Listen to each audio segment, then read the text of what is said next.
Welcome back. All public issue of shares is categorized as either IPO or FPO. IPO stands for Initial Public Offering. FPO stands for Follow-on Public Offering. Let's discuss this further. Public issue of shares is categorized as Initial Public Offering or Follow-on Public Offering. Initial Public Offering or IPO is the first public offer made by the company.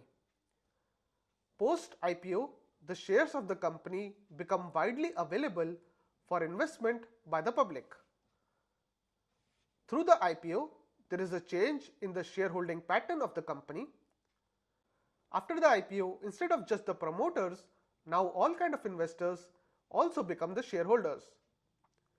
IPO involves either fresh issue of shares by the company or offer for sale by existing promoters or institutional investors. In case of fresh issue of shares, the company issues new shares so that they can be sold to the public. On selling the new shares, the capital of the company increases and the percentage shareholding of existing shareholders comes down. In case of an offer for sale, the existing shareholders of a company offer a part of their holding to other investors. The share capital of the company does not change as the company doesn't issue new shares. This is because the proceeds of these sales go to the existing shareholders who are offering their stake for sale. Hence, the proceeds do not go to the company and there is no change in the capital of the company. As a result of sale of shares, the percentage shareholding of existing shareholders who have offered some of their shares for sale comes down. Now let's look at FPO or the follow-on public offer.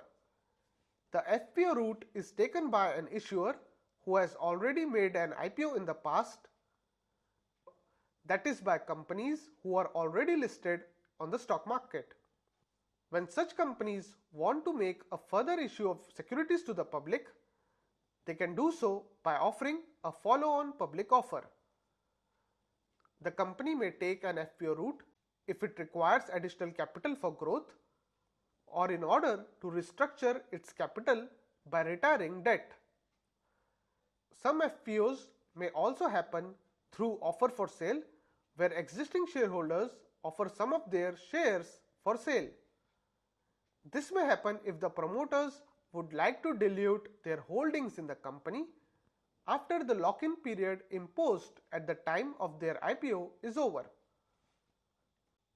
Once the shares are made public through an IPO, these shares become available to be traded on the exchange, which is essentially the secondary market.